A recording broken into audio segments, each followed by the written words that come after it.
आज का तीसरा भाग इस बात पर केंद्रित है कि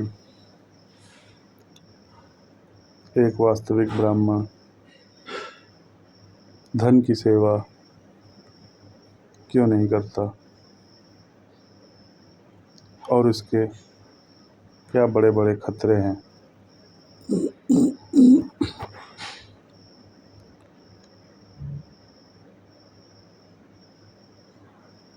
संबंधित विषय पर 2 वीडियो पहले ही बनाए जा चुके हैं। आज का यह तीसरा भाग है।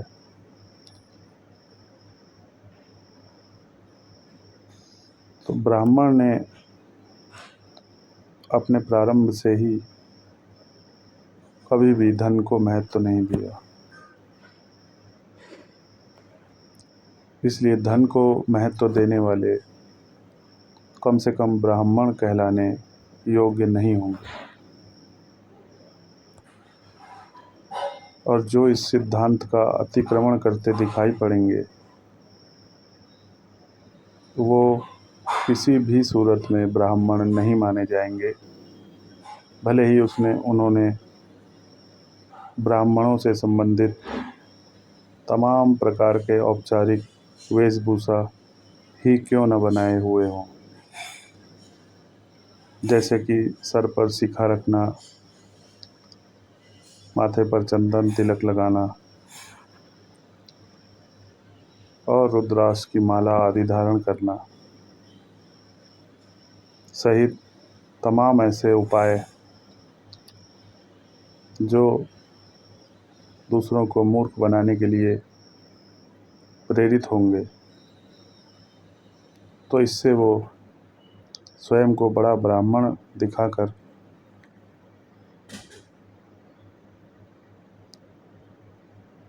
स्वयं का ब्राह्मण होना तो प्रचारित कर सकते हैं, लेकिन इससे जो ब्राह्मण वर्ण की वास्तविकता है यह नहीं बदलती।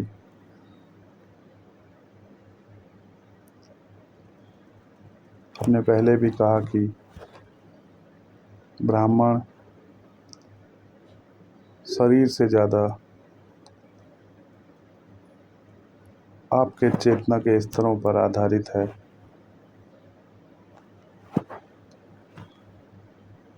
जबकि आज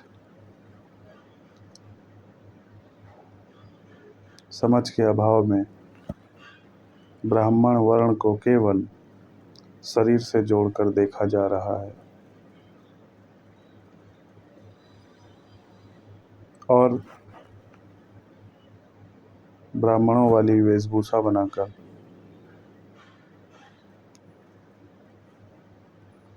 एक दूसरे को नीचा दिखाने का प्रयास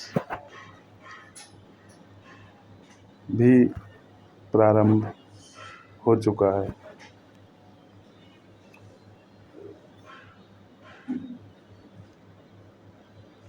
ब्राह्मण का एक सीधा सा सिद्धांत जो है, जो कि हमने पूर्व वीडियो में भी बताया कि ब्राह्मण के लिए धन कमाना वर्जित नहीं है, बल्कि ब्राह्मण एक वह अवस्था है जिसमें व्यक्ति स्वतः ही धन की सेवा करने से पीछे हट जाता है। उसके मन में ऐसा कोई विचार ही उत्पन्न नहीं होता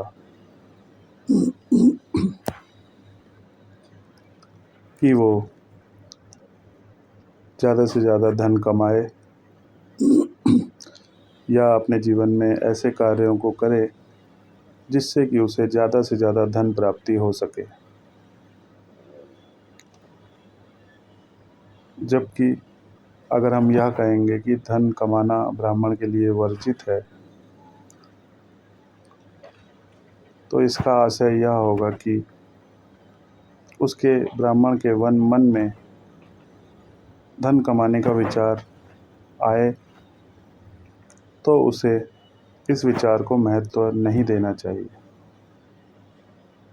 जबकि वास्तविकता यह है कि एक वास्तविक ब्राह्मण के मन में ऐसे विचार स्वतः ही समाप्त हो जाते हैं, क्योंकि उसके चेतना की यात्रा अपने ऊर्ध्वगामी गंतव्यों तक प्रारंभ हो चुकी होती है।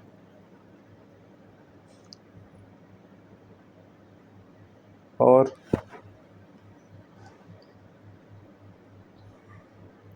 अगर किसी ब्राह्मण द्वारा ज़्यादा से ज़्यादा धन अर्जित करने का विचार किया जाता है,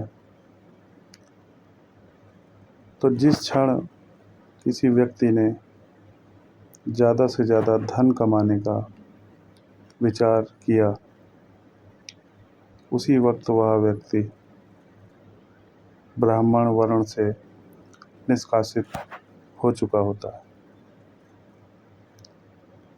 इस निष्कासन का आधार औपचारिक नहीं बल्कि अनौपचारिक होता है।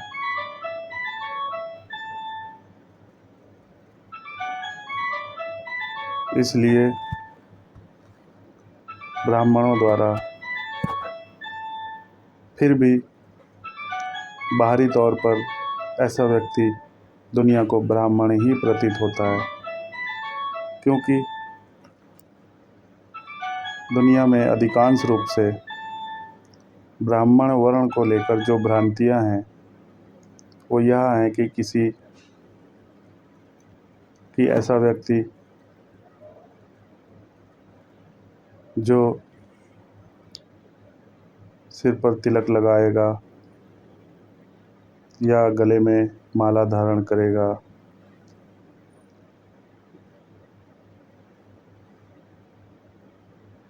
या जनेऊ धारण करेगा या अन्य जो औपचारिक स्वरूप हैं ब्राह्मण वर्ण से संबंधित, उन्हें धारण करेगा, केवल तभी वो ब्राह्मण माना जाएगा। और इस समस्या ने देश में एक बड़े जातिवाद को बढ़ावा भी दिया है, क्योंकि समझ के अभाव में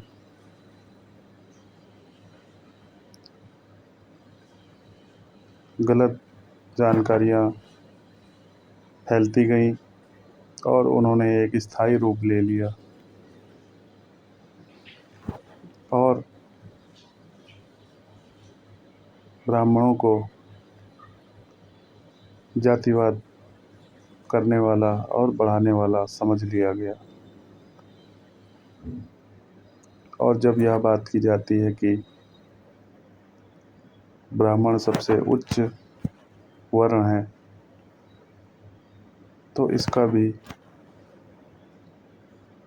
निचले वर्णों द्वारा यह कहकर विरोध किया जाता है कि ऐसा नहीं होता है। ब्राह्मण स्वयं को उच्च दिखाने का प्रयास करते हैं और भेदभाव को बढ़ावा देते हैं, जबकि वास्तविकता ये है कि ब्राह्मण वर्ण जो उच्च है वो अपनी चेतना के स्तरों के आधार पर उच्च है। उसका शारीरिक उच्चता से या जातीय उच्चता से कोई संबंध नहीं है। और वास्तविकता ये है कि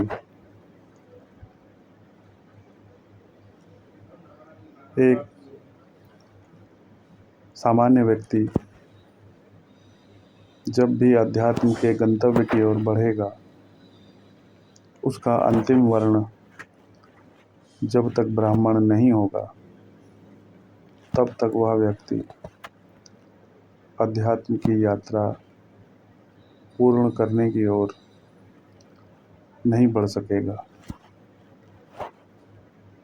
लेकिन यह यात्रा चेतना पर आधारित यात्रा है, न कि शरीर पर आधारित यात्रा। और जो दूसरी मुख्य बात है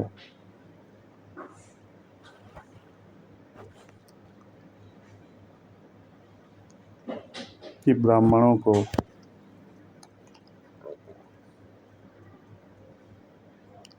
जहाँ तक गरीबी से भी कई जगह जोड़ने की प्रथा विद्यमान है,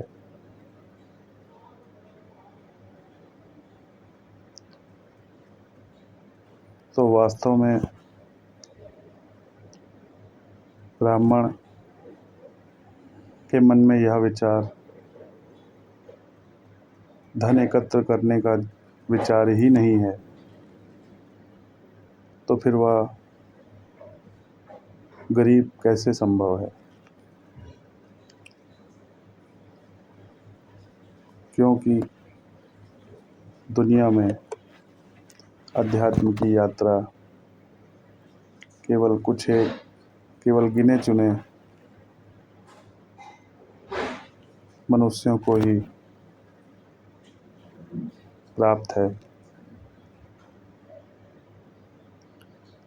क्योंकि उनकी पिछली यात्राएं लगभग पूर्ण होने की ओर अग्रसर रही हैं। और जैसा कि हमने पहले कहा कि सबसे उच्च वर्ण ब्राह्मण ही है, तो निचले वर्ण एक उच्च वर्ण का आकलन कैसे कर सकते हैं या करने योग्य होंगे, यह भी समझने वाली बात है।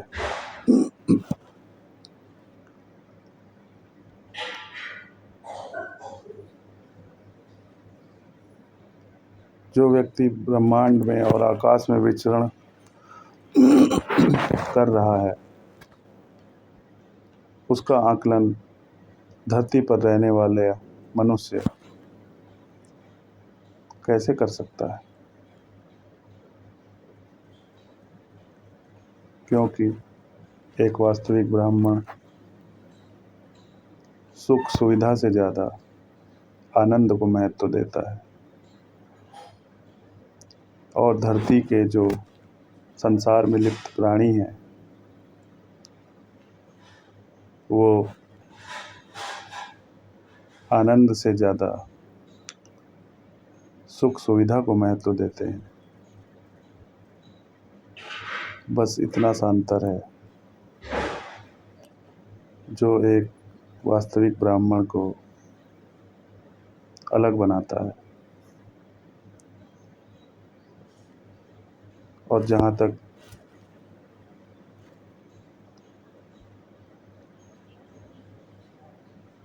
यह बात है कि अगर कोई स्वयं को ब्राह्मण भी कह रहा है और उसका पूरा जीवन ज़्यादा से ज़्यादा धन एकत्र करने पर केंद्रित है, तो सनातन को जानो यात्रा का जो विचार है वो हो सकता है कुछ एक को पसंद ना आए, लेकिन वास्तविकता से परिचित कराना हमारा पहला कर्तव्य है। और इसे कहने में हमें कोई संकोच नहीं है कि केवल धन एकत्रीकरण को महत्व देने वाला एक वास्तविक ब्राह्मण नहीं है। वो केवल एक औपचारिक ब्राह्मण हो सकता है क्योंकि उसने किसी ब्राह्मण घर में जन्म लिया है, लेकिन अगर उसके चेतना के स्तर उच्च प्रकार के गंतव्य की ओर होते तो उसके मन में केवल धन एकत्र करने का विचार ही उत्पन्न नहीं हो सकता।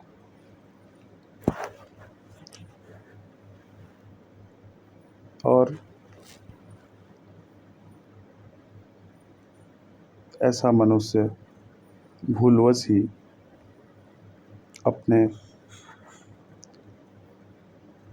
वर्ण को निचले वर्णों की ओर ले जाने में सक्षम होना माना जाएगा। मतलब कि अगर एक उदाहरण द्वारा समझें तो एक ब्राह्मण घर में पैदा हुआ व्यक्ति अगर अपने जीवन में धन एकत्र करने, ज़्यादा से ज़्यादा धन एकत्र करने की ओर बढ़ रहा है या बढ़ता देखा जाएगा, तो ऐसा मानना गलत नहीं कि उस व्यक्ति ने इस जन्म में ब्राह्मण घर में जन्म लेने के बावजूद स्वयं को वैश्य वर्ण की ओर बढ़ा लिया है।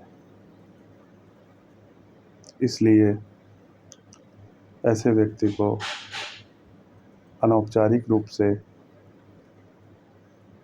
ब्राह्मण वर्ण से निष्कासित माना जा सकता है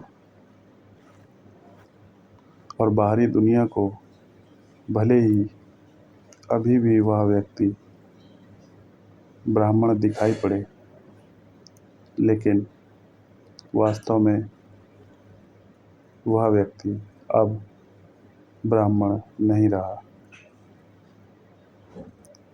क्योंकि उसकी यात्रा अभी केवल वैश्य वर्ण तक सीमित है। और यह दुर्भाग्य से कम नहीं कि एक ब्राह्मण घर में जन्म लेने के बावजूद, ब्राह्मण वर्ण के व्यक्ति के यहाँ जन्म लेने के बावजूद ऐसे व्यक्ति ने अपने वर्ण को निचले स्तर की ओर यात्रा करने पर बाध्य किया।